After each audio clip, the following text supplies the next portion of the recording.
Dusera.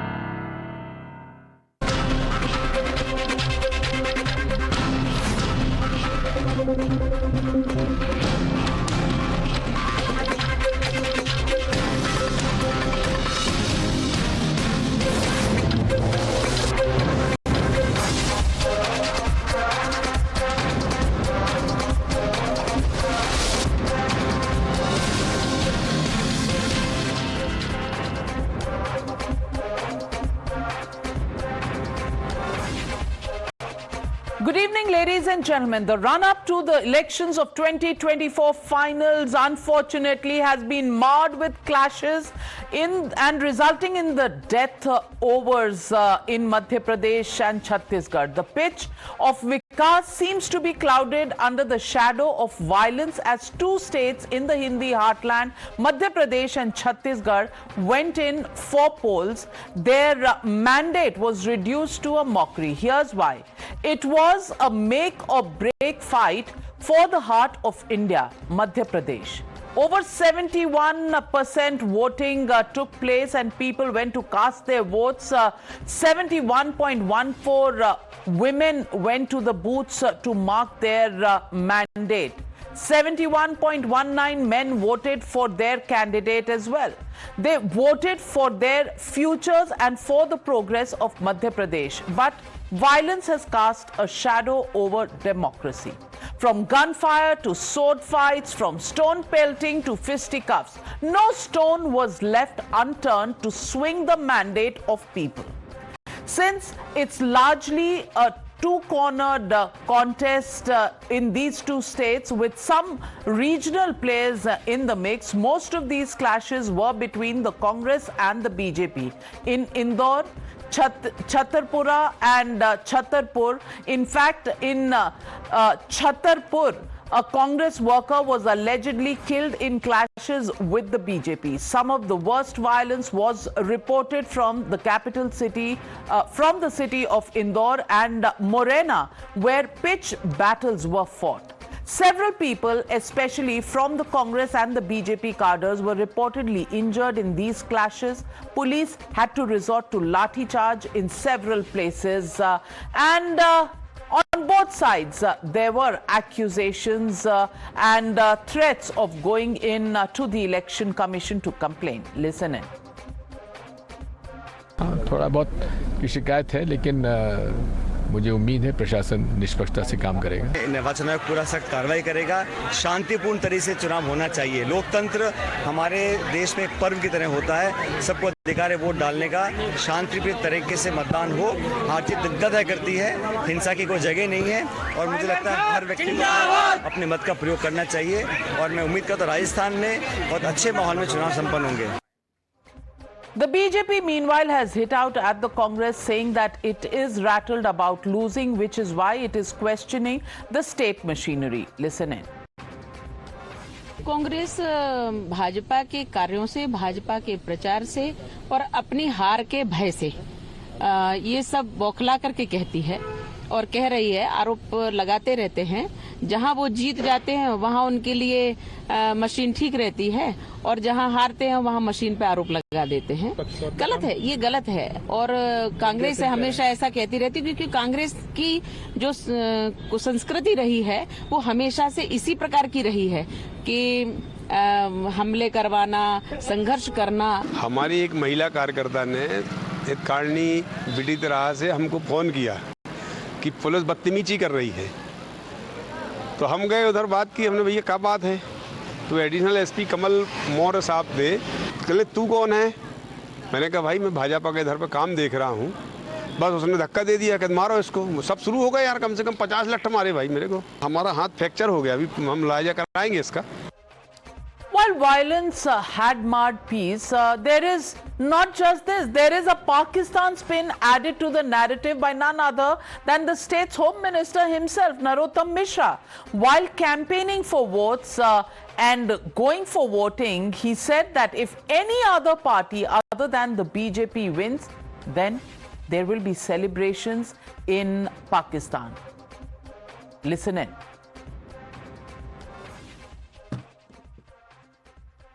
बस्ती खुशियाँ हिंदुस्तान में मनती हैं। दूसरा कोई दल जीतेगा तो खुशियाँ पाकिस्तान में मनेंगी। इसके लिए आवश्यक है कि राष्ट्र हित को सर्वोपरि मानते हुए कमल का बटन दबाएं। राष्ट्रवादियों को वोट देना चाहिए, मेरा ऐसी मान्यता है। भारतीय जनता पार्टी जीतती है, सीमा पे सैनिक के हाथ मजबूत होते हैं। मोदी जी जीत रहे हैं, ये संदेश जाता है।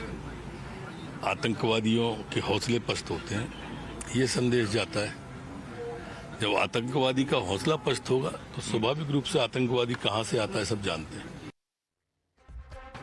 Well, the Congress, of course, is extremely upset about the alleged communal bid to consolidate the Hindutva voter base, and they call it the last-ditch formula of polarization. Listen in. Narottam Mishra कह रहे हैं कि अगर कांग्रेस जीती तो पाकिस्तान में जश्न मनेगा।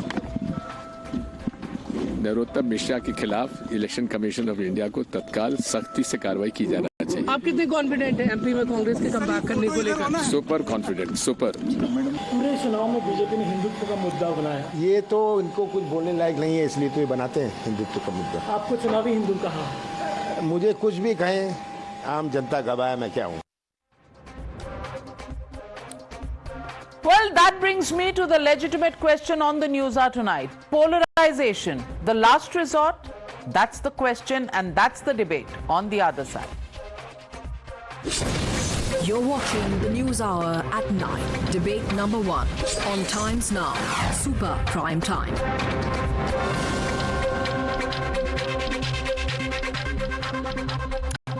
Joining the debate tonight, Tushar Gupta, senior editor, Swarajya, Vivek Silas, former cricketer and spokesperson of the Samajwadi Party, Ashutosh, political analyst, Varun Purohit, leader of the Congress Party, joining me live from Jaipur. My first question goes to Shehzad Poonawalla, national spokesperson of the BJP, joining me in the studios tonight. And Shehzad, just how keenly this election is being fought is evident from the kind of campaign that we've seen. It's been so charged. I mean, everybody's been pouncing on everybody else, and, you know, words have been flying thick and fast. And today, the last resort is, agar hame nahi vote kiya, to Pakistan mein celebrations honge. Now, I mean, give me a break. Is this polarization really required in the last minute? नहीं नाविका जी, इसका अर्थ ये है कि भारत में कुछ ऐसे voter है जो इस स्टेटमेंट से प्रभावित होंगे। मुझे तो लगता है कि आज तो ये बात फैक्चुअल और एक रिपोर्ट कार्ड के रूप में कही गई है। क्या ये हकीकत नहीं है कि 2003 तक, जब तक कि कांग्रेस की सरकार मध्य प्रदेश में थी, वहां पर सिमी का दबदबा था, और 2003 के बाद जब भारतीय जनता पार्टी की सरकार आई तो सिमी मुक्त हुआ, नक्सल मुक्त हुआ, डाकू मुक्त हुआ। तो ये तो करके दिखाया है ना। और सिमी की पैरवी कौन कर रहे थे? समाजवादी पार्टी के लोग, आरजेडी के लोग। अच्छा, ये फैक्ट नहीं है कि हफीज सईद आतंकवादी ने कहा कि मेरी फेवरेट पार्टी, उन्होंने एक पत्रकार के बारे में भी कहा था, उसको छोड़ देते हैं, उन्होंने कहा मेरी एक फेवरेट पार्टी भी है, वो कांग्रेस पार्टी है, कांग्रेस पार्टी आती है तो हमारे लिए बहुत अच्छा होता है। और अगर ये पोलराइजेशन है तो यहां पर जो महाज्ञानी बैठे हैं वो बताए कि सनातन की समाप्ति क्या है, हिंदू धर्म को खत्म कर देना चाहिए वो बयान क्या है, हिंदू ग्लोबल मेनेस है वो क्या है, मां लक्ष्मी के अपमानजनक टिप्पणी की जाती है वो क्या है, राम जी के अस्तित्व पर सवाल उठाया जाता है वो क्या है। राजस्थान में ऐसी सरकार चली जहां पर बिजली को लेकर कहा गया कि रमजान के समय पर मुसलमानों को सुपुर्द करनी चाहिए, परंतु जब नवरात्र का पर्व था तभी ऐसा कोई ऑर्डर नहीं आता है। पीएफआई की मार्च निकालने के लिए पुलिस प्रोटेक्शन दी गई, परंतु वहां पर जो हिंदू त्योहार है 17 जिलों में 144 लगा दिया जाता है। वहां पर राम मंदिर, राम दरबार को तोड़ दिया जाता है, 300 साल के पुराने अलवर के मंदिर को ध्वस्त कर दिया जाता है, परंतु जो तुष्टिकरण की पराकाष्ठा है वो वहां पर निभाई जाती है। तो यह सांप्रदायिक नहीं लगता क्या इन लोगों को? तो आज सवाल तो यह है, सनातन की समाप्ति का बयान किसने दिया? उदयनिधि स्टैंड पर कांग्रेस का अधिकृत बयान आया क्या उस पर? कांग्रेस तो कहती है ना मैं जनयुद्धारी पार्टी हूं, तो बताएं हनुमान जी का बड़ा प्रतिमा खड़ा करने का दावा कमलनाथ जी ने किया है। कमलनाथ जी ने क्यों वहां पर मना किया कि इंडी गठबंधन का एक भी नेता आएगा नहीं? क्योंकि उनके ऐसे बयान रामचरितमानस से लेकर मां लक्ष्मी को लेकर आए हैं। तो क्या गलत बोला नरोत्तम मिश्रा जी ने? नरोत्तम मिश्रा जी ने तो फैक्ट स्टेट किया है कि सिमी की पैरवी करने वाले लोगों को बहुत खुशी होगी अगर भाजपा की सरकार वहां पर नहीं आती है। Well, so let me ask you this. If Kamal Nath is the face of the Congress party in Madhya Pradesh, you say yourself that he doesn't allow other people who insult Sanatan or Hindu gods and goddesses to come and campaign in Madhya Pradesh, then why does Narottam Mishra need to make this statement? That's exactly the point I'm making. वहां पर कमलनाथ तो खड़े हैं सनातन के साथ, हिंदू धर्म के साथ, वहां पर नरोत्तम मिश्रा को पाकिस्तान की क्यों याद आती है? क्योंकि माननीय कमलनाथ जी को बताना चाहिए कि जब उनका कांग्रेस पार्टी में बहुत दबदबा तब भी था, तब क्यों 1993 से लेकर 2003 तक सिमी का पूरा नेटवर्क फैलता गया मध्य प्रदेश में। और उस समय पर और उसके बाद जिन्होंने सिमी को कोर्ट ने प्रतिबंध लगाया सिमी पर, परंतु उस समय पर सिमी के पैरवी करने वाले लोग लालू प्रसाद यादव और मुलायम सिंह यादव, ये दोनों थे। उन दोनों ने ऑन रिकॉर्ड कहा कि सिमी भटके हुए मासूम नौजवानों का गुट है, ये उन्होंने कहा। आज क्या कांग्रेस पार्टी उनके खिलाफ है? उनके साथ इंडिया अलायंस में है। चलिए अब भाषा की बात कर लेते हैं। तो मैं सुनवाना चाहती हूं कि आज राहुल गांधी ने क्या कहा। Rahul Gandhi campaigning in Telangana talking about the states that have gone to poll today. Listen. पहले बीजेपी के लोग तेलंगाना में छाती फुला के निकले थे, 15 दिन में कांग्रेस पार्टी ने उनकी गैस निकाल दी। मोदी जी की गाड़ी के चारों टायर पंचर कर दिए हमने, अब वो तेलंगाना में नहीं दिखाई देंगे। अब वरुण पुरोहित जी, मोदी जी का टायर पंचर कर दिया, गैस निकाल दी। वहां प्रियंका गांधी जी कह रहे हैं सिंधिया जी कद में छोटे हैं और पता नहीं क्या क्या।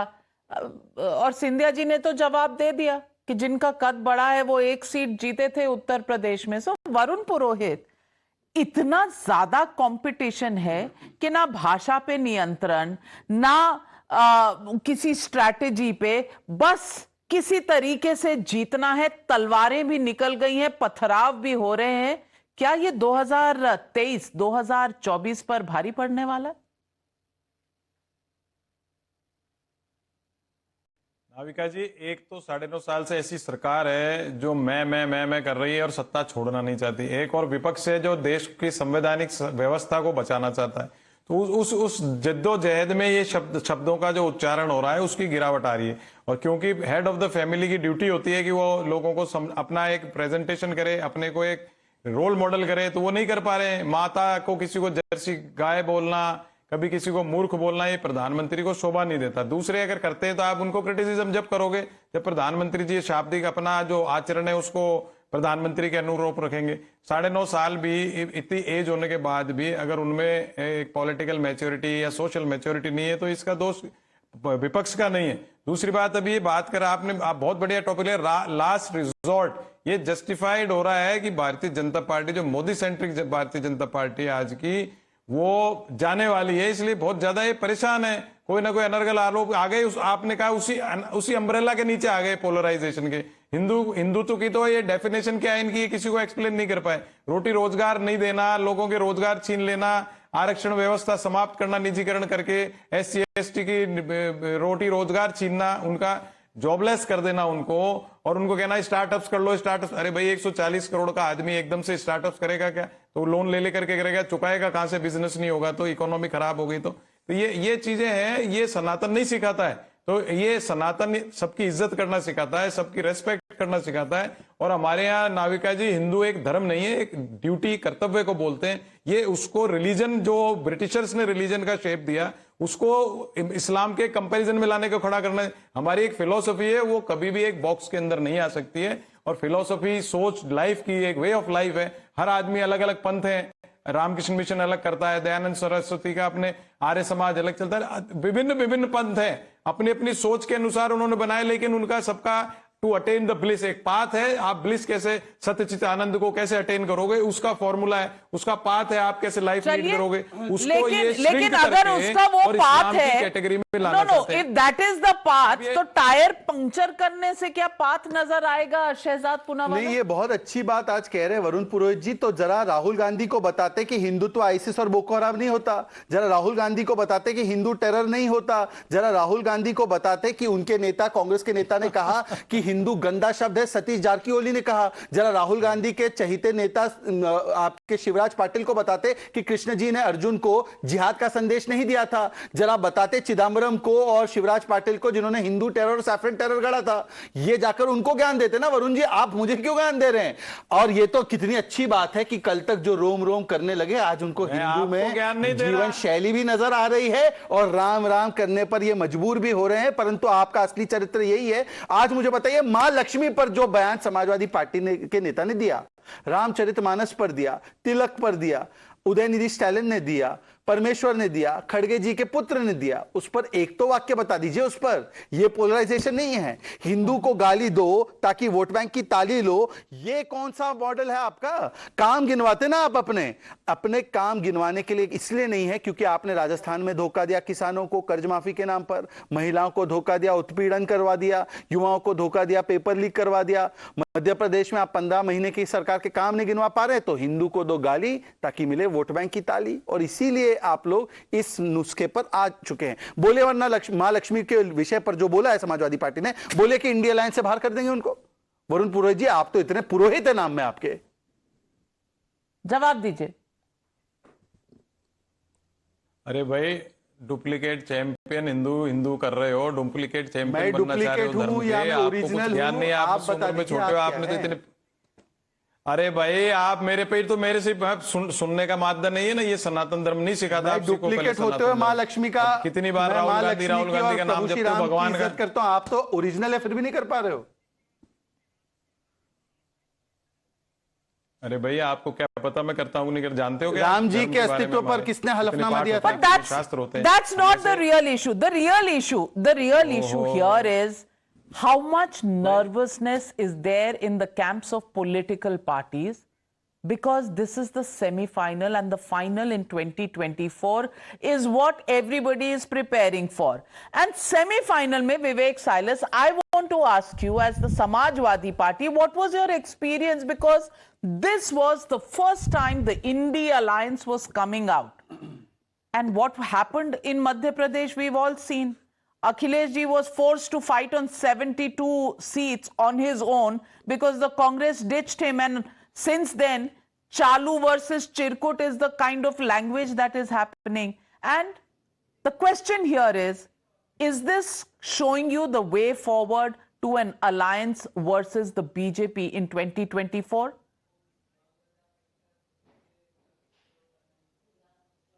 Yes, very good evening to you, Navika ji, and all the panelists. I would just like to say the experience with the Congress as far as Madhya Pradesh is concerned was not it was not very smooth. It was quite bitter.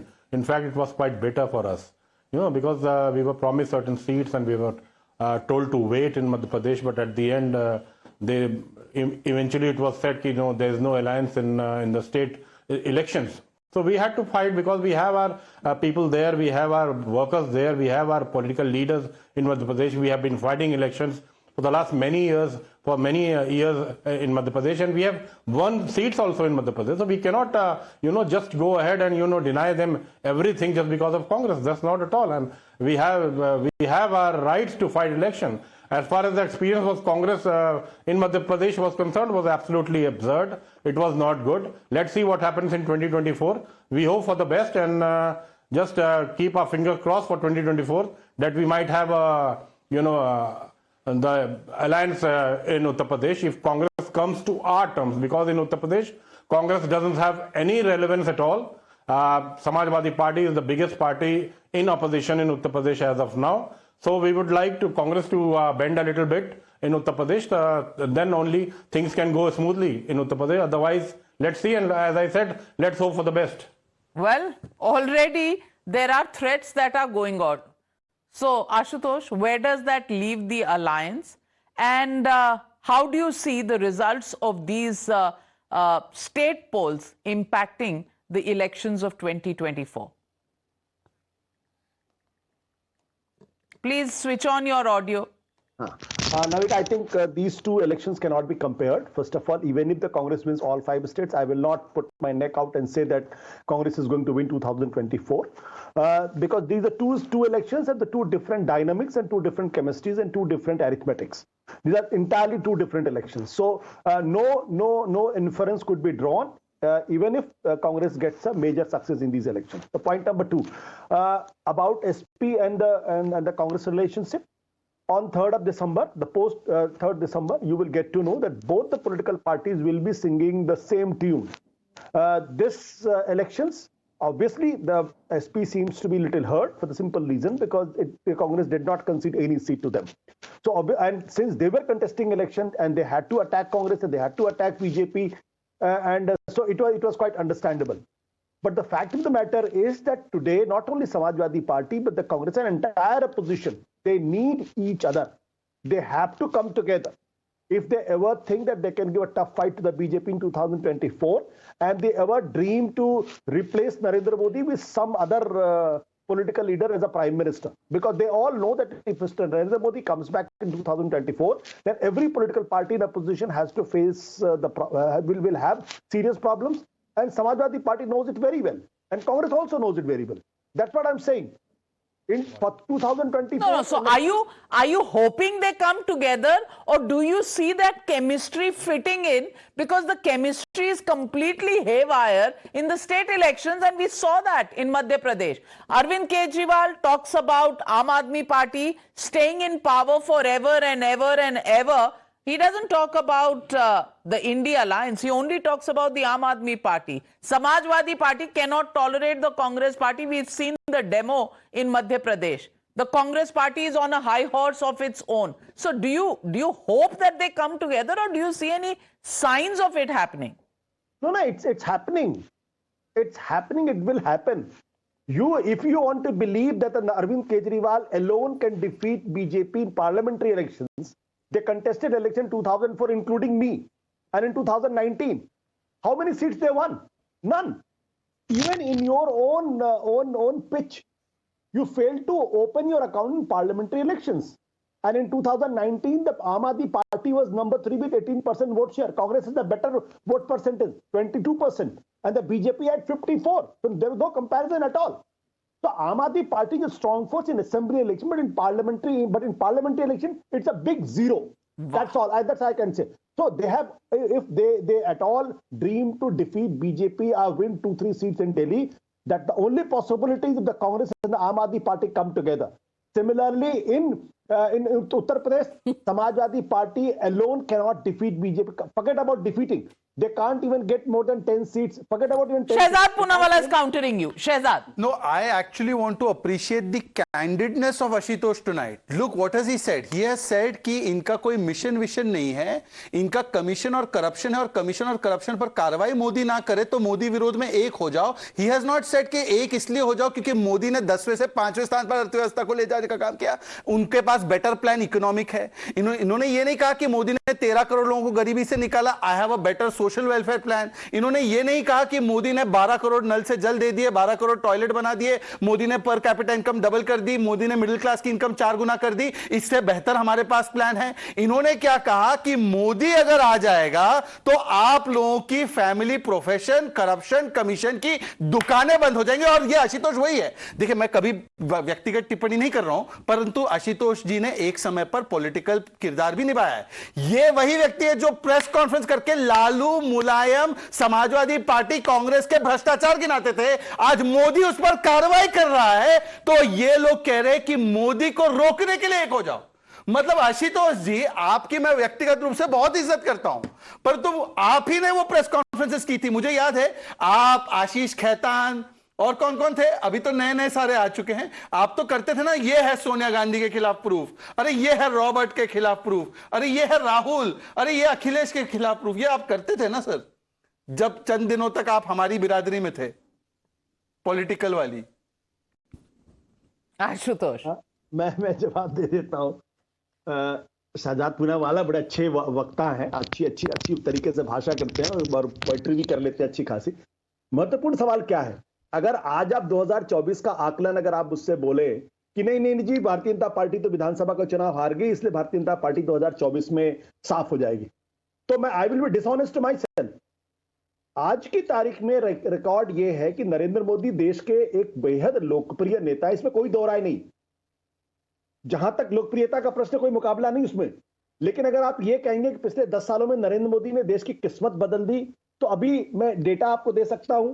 India today का सर्वे है जहां 72% लोगों ने कहा कि देश के अंदर भयंकर बेरोजगारी है, भयंकर शब्द का इस्तेमाल है। इंडिया टुडे का सर्वे है जो कहता है कि 62% लोगों का यह मानना है कि उनकी आय पिछले सालों की तुलना में कम हुई है और अगले साल होकर कम हो जाएगी। You know the headlines, and you've been a journalist also, Ashutosh ji. The headline and the takeaway from what you said is that Narendra Modi continues to be the most popular leader.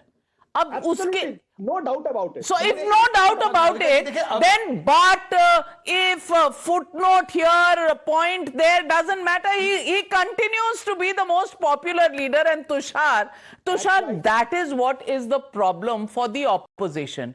The man is the most popular leader in the country.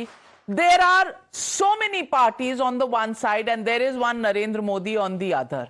Now, how do the poll dynamics really work? I want to ask you, if the Congress were to win, let's say 3 out of the 5 states or 4 out of the 5 states, do you think it will be easier for the other parties in the India alliance to sit and have a deal with the Congress party on seat sharing for the Lok Sabha elections? Or if Congress party were to lose, will it be better for them? So, what is it that is going to really determine the chemistry of the opposition alliance? Because that's what people are looking at this election for. Good evening Navika. आज times now का ये debate ऐसा लग रहा है कि एक group of panelist नहीं, एक परिवार के बीच में हो रहा है। चाहे विवेक साइलेस जी हो, आशुतोष जी हो, शहजाद हो, मैं हूं, हम सब एक दूसरे की बात से कहीं ना कहीं अग्री कर रहे हैं। ओपिनियन में भी बस 19-20 का ही अंतर है, तो we all are on the same page. तो ऐसा लग रहा है आज तो एक पारिवारिक डिस्कशन है। बट परिवार जहां नहीं दिख रहा वो है ऑपोजिशन। जो विवेक साइलेस जी ने कहा कि हमसे वादे किए गए थे, कुछ सीटों की शेयरिंग की बात की गई थी, ऐसा कुछ नहीं हुआ, हम डिसअपॉइंटेड हैं और हम उम्मीद करते ही 2024 से पहले कुछ अलायंस बनेगी। यही बात बीजेपी के प्रवक्ता, बीजेपी के एनालिस्ट, जितने इलेक्टोरल एनालिस्ट हैं, सब 3 महीने से यही बात कर रहे थे कि आप अगर इलेक्शन लड़ने जा रहे हैं एक ऐसे राज्य में, मध्य प्रदेश में, जहां कांग्रेस और बीजेपी के वोट शेयर का अंतर 1 या 2 परसेंटेज पॉइंट का होता है, कई बार तो 1.5 परसेंटेज पॉइंट का होता है, आप अपनी छोटी पार्टियों को साथ लेकर क्यों नहीं चलेंगे? आप क्यों चाहेंगे कि मध्य प्रदेश जैसे राज्य में समाजवादी और आम आदमी पार्टी आपके ही वोट काटे, बीएसपी आपके वोट काटे? पर हमें कहा गया अलायंस तो बहुत स्ट्रांग है, अलायंस पुख्ता है, हम सब साथ मिलकर काम करेंगे।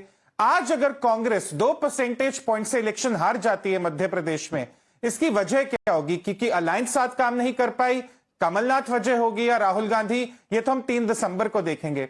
But Navika, it's clear now, alliance काम नहीं कर रही है। बात वही है कि कोई भी छोटी पार्टी, रीजनल पार्टी, और ये बात मैं पहले भी एक शो पे कह चुका हूं टाइम्स नाउ पर, अगर आज हम अखिलेश यादव जी का एग्जाम्पल लें, उत्तर प्रदेश में उनका पॉलिटिकल कैपिटल राहुल गांधी के नेशनल कैपिटल से कहीं ज्यादा है, राहुल गांधी के पॉलिटिकल कैपिटल से नेशनली कहीं ज्यादा है। समाजवादी 80 में से 20 सीटें भी कांग्रेस को क्यों देगी? विवेक साइलेस जी ने बिल्कुल सही कहा कि जिस स्टेट में कांग्रेस का रेलेवेंसी नहीं है, वहां कांग्रेस किस हक से, किस बुनियाद पर उन सीटों की नेगोशिएशन करेगी?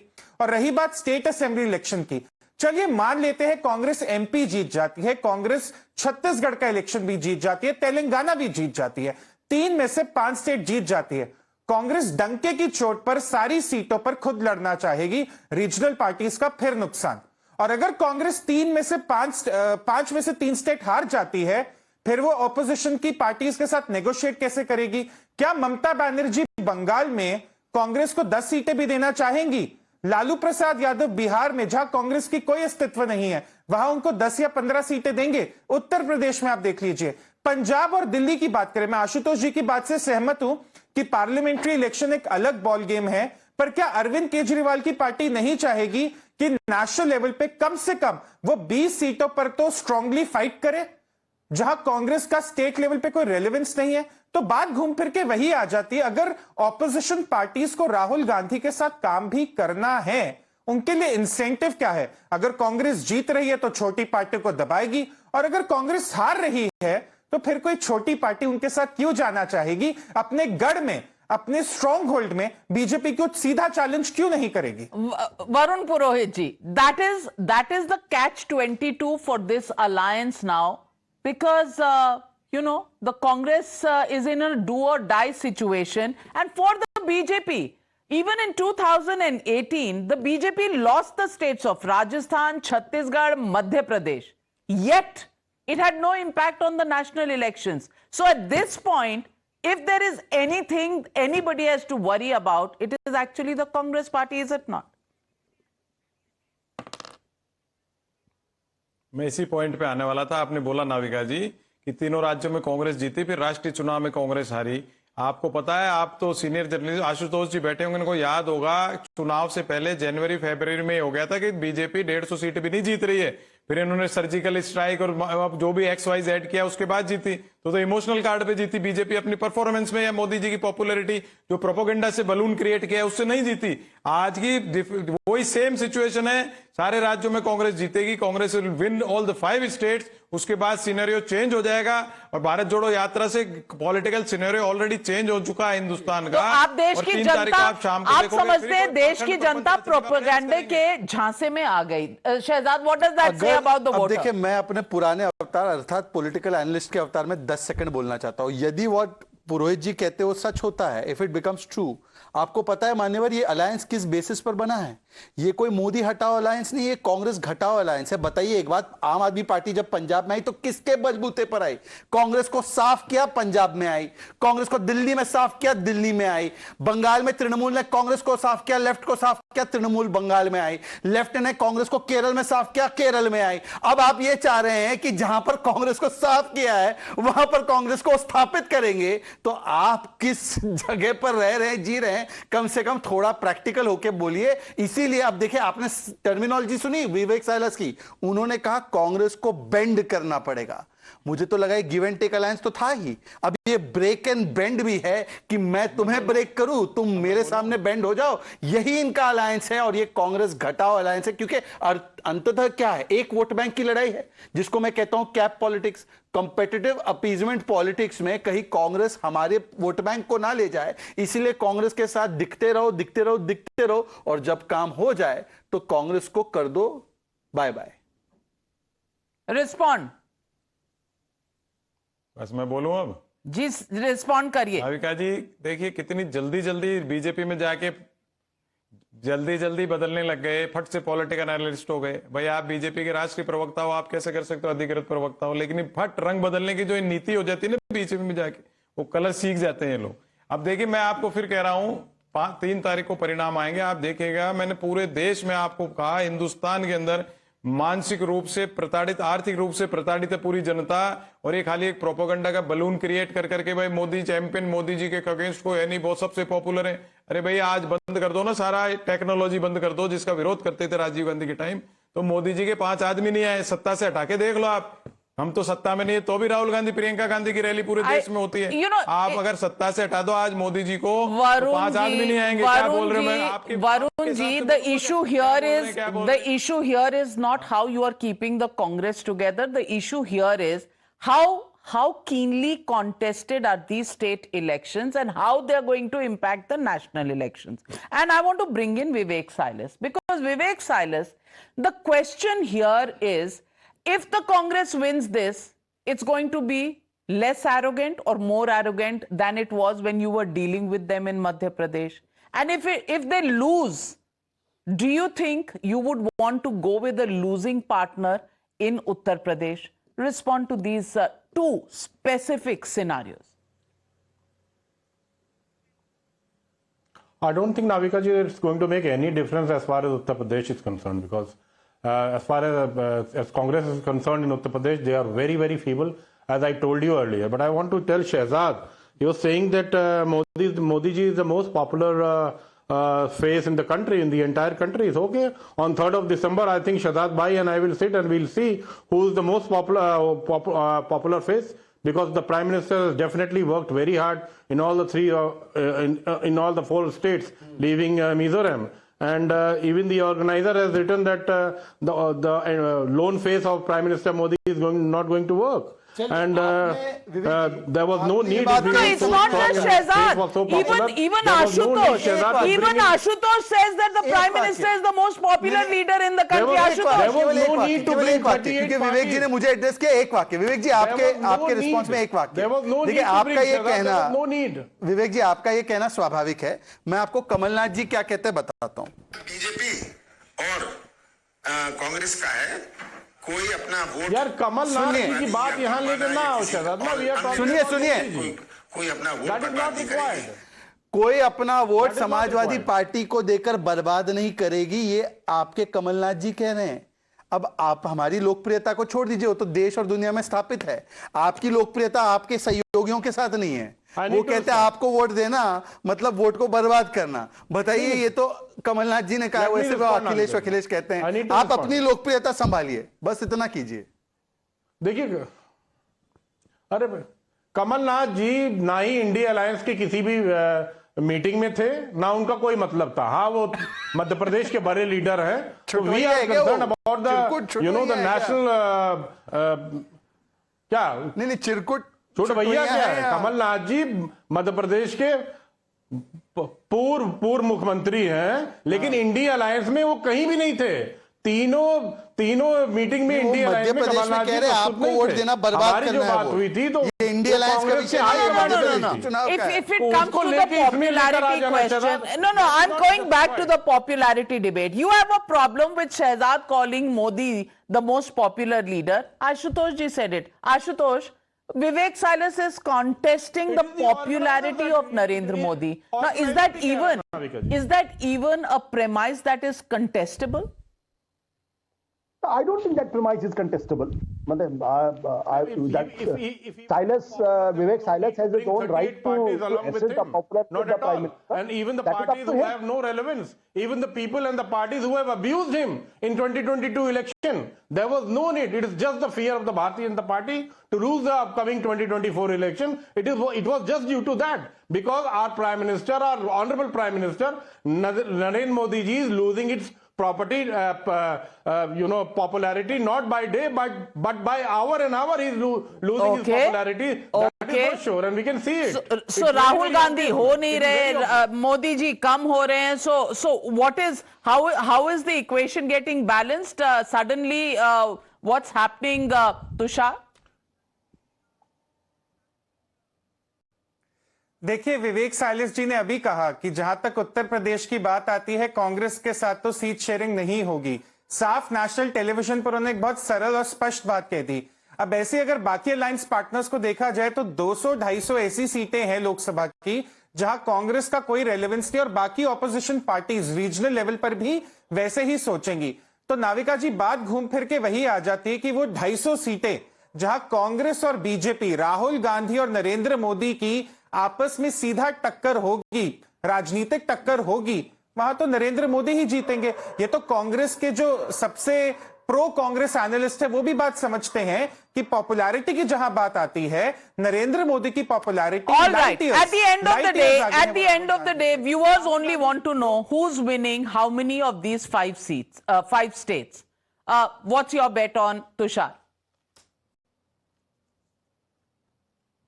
Madhya Pradesh and Rajasthan, BJP will sail through very easily.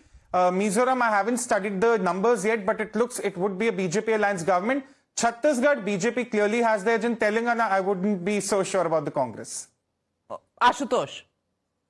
Madhya Pradesh, Chhattisgarh, I think Congress is definite edge. Rajasthan, BJP has edge. Telangana is a tough fight, and in Mizoram, MNF. Okay. Vivek Silas. Bharatiya Janata party 5 के 5 राज्यों में हारने जा रही है। मिजोरम में तो माननीय प्रधानमंत्री जा भी नहीं पाए, उनको वहां के मुख्यमंत्री जी ने मना कर दिया कि कृपया आप मत आइएगा, नहीं तो यहां बवाल हो जाएगा। और कांग्रेस सारी जीत रही है, 5। अगर बीजेपी आ रही है तो कांग्रेस जीत रही है। Congress will do well. Congress will do well. All right, Varun Purohit ji, आप तो 5 जीत ही रहे होगे। Cannot deny the fact. 5 राज्यों में 5-0 से जीत रही है कांग्रेस। बीजेपी, मैंने कहा, पूरे हिंदुस्तान से साफ होने जा रही है। लोग इनसे परेशान हो गए, मुक्ति चाहते हैं।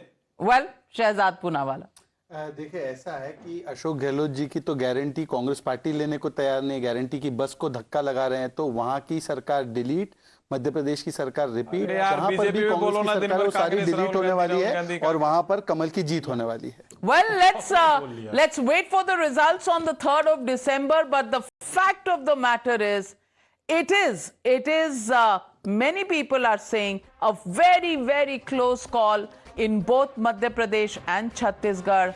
Rajasthan still to go to vote, Telangana still to go to vote.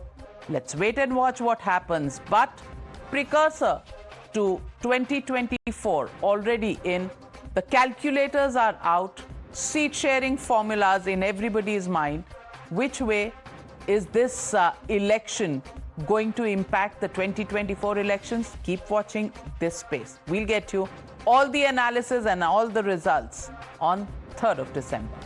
Thank you for joining me on debate number 1. On the other